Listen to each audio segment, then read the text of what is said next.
ലോകകപ്പ് ഫൈനലിൽ അർജന്റീനയെ തകർത്തെറിഞ്ഞ് ലോക കിരീടം ചൂടിയിരിക്കുകയാണ് സ്പെയിൻ. 106-ാം മിനിറ്റിൽ പകരക്കാരൻ ഫെറാൻ ടോറസിലൂടെയാണ് സ്പെയിൻ സ്വർണ്ണക്കപ്പിൽ മുത്തമിട്ടത്. ഇപ്പോൾ ന്യൂസ് ഡെസ്കിൽ നിന്ന് അഭിജിത്ത് കൂടി ചേരുന്നുണ്ട്. Abhijith, good morning. അഭിജിത്ത്, അങ്ങനെ ഫെറാൻ ടോറസിന്റെ ഗോളാണ് സ്പെയിനിനെ കപ്പിലേക്ക് മുത്തമിടാനായിട്ട് നയിച്ചത്. ഇപ്പോൾ അർജന്റീനക്കാരൊക്കെ വലിയ നിരാശയിലാണ്. എന്താണ് കൂടുതൽ വിശദാംശങ്ങൾ? അവന്തിക, തീർച്ചയായിട്ടും അർജന്റീന ആരാധകർ വലിയ നിരാശയിലാണ്. ലോക കിരീടം രണ്ടാമതും സ്വന്തം തറവാട്ടിലേക്ക് അർജന്റീനയിലേക്ക് കൊണ്ടുപോകും എന്നുള്ള രീതിയിലായിരുന്നു അർജന്റീന ആരാധകർ എല്ലാവരും ഇന്നത്തെ ഫൈനൽ മത്സരത്തെ കണ്ടത്. എന്നാൽ ലോകമെമ്പാടുമുള്ള അർജന്റീന ആരാധകരെ കണ്ണീരിലാഴ്ത്തിക്കൊണ്ട് 2026 ലോക കിരീടം ഫുട്ബോൾ ലോക കിരീടം യൂറോപ്യൻ ചാമ്പ്യന്മാരായിട്ടുള്ള സ്പാനിഷ് ടീം സ്പെയിനിലേക്ക് കൊണ്ടുപോകുന്ന കാഴ്ചയാണ് ഫൈനൽ മത്സരത്തിൽ കണ്ടത്. 106-ാം മിനിറ്റിൽ ഫെർണാണ്ടോ ടോറസിലൂടെയാണ് സ്പെയിൻ തങ്ങളുടെ വിജയ ഗോൾ നേടിയത്. മത്സരത്തെക്കുറിച്ച് പറയുമ്പോൾ മത്സരത്തിൽ അർജന്റീനയെ ഒരു തരത്തിൽ പോലും കളിക്കാൻ പോലും അനുവദിക്കാത്ത, അനങ്ങാൻ വിടാതെയാണ് സ്പെയിൻ അർജന്റീനയെ പൂട്ടുന്ന ഒരു രംഗമാണ് ഫൈനലിലെ മത്സരത്തിലുടനീളം കാണാൻ സാധിച്ചത്. മത്സരത്തിൻ്റെ കണക്കുകളിലേക്ക്, സ്റ്റാറ്റിക്സിലേക്ക് കടക്കുമ്പോൾ തന്നെ 68% പന്തടക്കം 68% ബോൾ പൊസിഷനും സ്പെയിനിൻ്റെ പ്ലെയേഴ്സിൻ്റെ കാലുകളിലായിരുന്നു. വെറും 32% മാത്രമാണ് അർജന്റീന പ്ലെയേഴ്സിന് പന്ത് ഒന്ന് തൊടാൻ പോലും മത്സരത്തിൽ സാധിച്ചത്. മത്സരത്തിൽ 20 ഷോട്ടുകൾ സ്പെയിൻ കണ്ടെത്തിയപ്പോൾ ആകെ ദയനീയമാണ് അർജന്റീനയുടെ കാര്യങ്ങൾ. 3 ഷോട്ടുകൾ മാത്രമാണ് 120 മിനിറ്റ് കളിച്ചപ്പോൾ ആകെ 3 ഷോട്ടുകൾ മാത്രമാണ് സ്പെയിൻ ഗോൾമുഖത്തെ ലക്ഷ്യമാക്കി അവർക്ക് പായിക്കാൻ സാധിച്ചത്.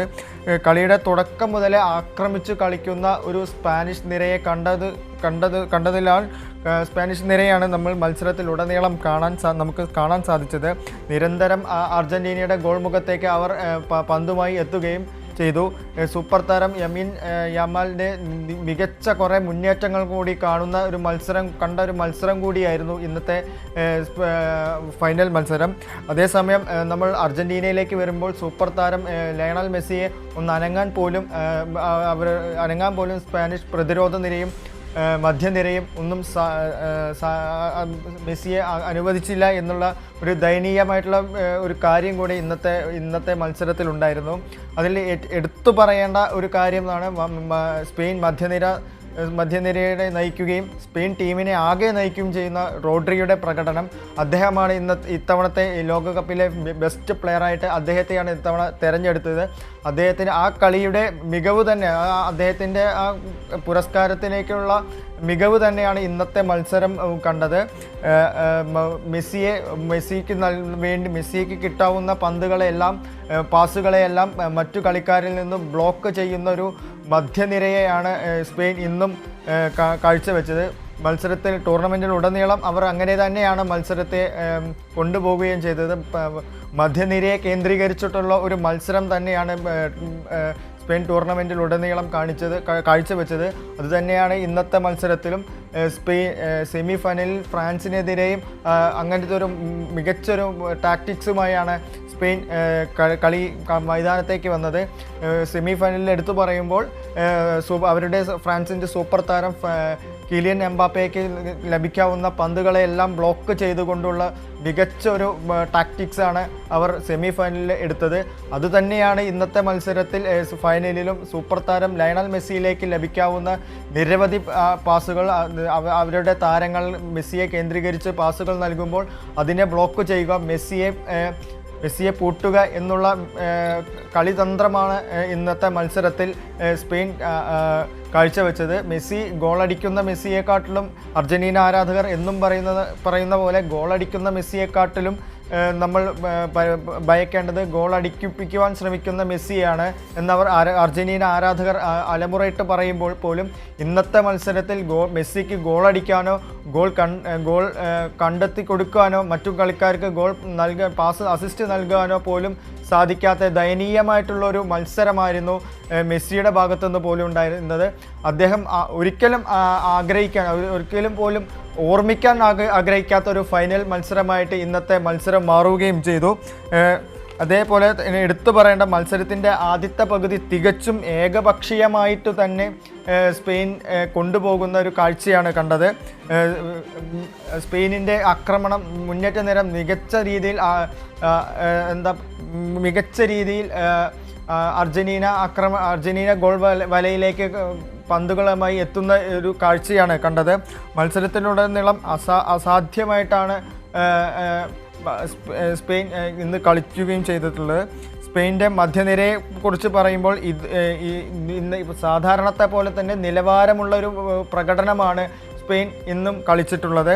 എന്തൊക്കെ പറഞ്ഞാലും അർജന്റീന ലോക കിരീടം തുടർച്ചയായി രണ്ടാമതും ലോക കിരീടം അർജന്റീനയിലേക്ക് കൊണ്ടുപോകും എന്ന് വിചാരിച്ചിരുന്ന ഘട്ടത്തിൽ നിന്ന് സ്പെയിൻ മികച്ചൊരു കളി പുറത്തെടുത്ത് അത് യൂറോപ്യൻ ചാമ്പ്യന്മാരായ സ്പെയിൻ സ്വന്തം നാട്ടിലേക്ക് സ്പെയിനിലേക്ക് കൊണ്ടുപോകുന്ന ഒരു സുന്ദരമായൊരു കളിയാണ് ഇന്നത്തെ മത്സരത്തിൽ ഉണ്ടായിരിക്കുന്നത്. അർജന്റീന ആരാധകർ കണ്ണീരണിഞ്ഞു മടങ്ങുന്നു. സ്പെയിൻ ആരാധകരും സന്തോഷത്തോടെ ചിരിച്ചുകൊണ്ട് മത്സരത്തെ കാണുകയാണ് ഉണ്ടായിട്ടുള്ളത്. അവന്തിക. അഭിജിത്ത്, ഇന്നത്തെ കളി നോക്കുകയാണെങ്കിൽ സ്പെയിൻ മെനഞ്ഞ തന്ത്രങ്ങളൊക്കെ കളിക്കളത്തിൽ കാണാൻ കഴിഞ്ഞു എന്ന് വേണം കരുതാൻ. കാരണം അതായത് അർജന്റീനയെ തളച്ചു എന്ന് വേണം പറയാൻ, അർജന്റീനയെ പൂട്ടിട്ടു എന്ന് വേണം സ്പെയിനിൻ്റെ ആ നീക്കം കണ്ടാൽ നമുക്ക് മനസ്സിലാകും. അതോടൊപ്പം തന്നെ ഈ എൻസോ ഫെർണാണ്ടസിന് ചുവപ്പ് കാർഡ് കിട്ടിയതിന് ശേഷം പിന്നെ 10 പേരായി അർജന്റീന ചുരുങ്ങുന്ന ഒരു കാഴ്ച കൂടി നമ്മൾ കാണേണ്ടി വന്നു. തീർച്ചയായിട്ടും ഞാൻ നേരത്തെ സൂചിപ്പിച്ചതുപോലെ തന്നെ മെസ്സിയെ ആശ്രയിച്ച് കളിച്ചിരുന്ന അർജന്റീനയെ ഇന്ന് മെസ്സിയെ ഗോൾ കണ്ടെത്താനോ ഗോൾ നൽകാനോ ഗോളിന് അസിസ്റ്റ് നൽകാനോ സാധിക്കാത്ത രീതിയിൽ സ്പെയിൻ കളി നിയന്ത്രിച്ചതോടുകൂടി അർജന്റീനയ്ക്ക് മൈതാനത്ത് ദയനീയമായിട്ടുള്ളൊരു പ്രകടനം മാത്രമേ കാഴ്ചവെക്കാൻ സാധിച്ചുള്ളൂ. അതിൻ്റെ ഏറ്റവും നല്ലൊരു തെളിവ് തന്നെയാണ് നമുക്ക് പറയേണ്ടിയിരിക്കും.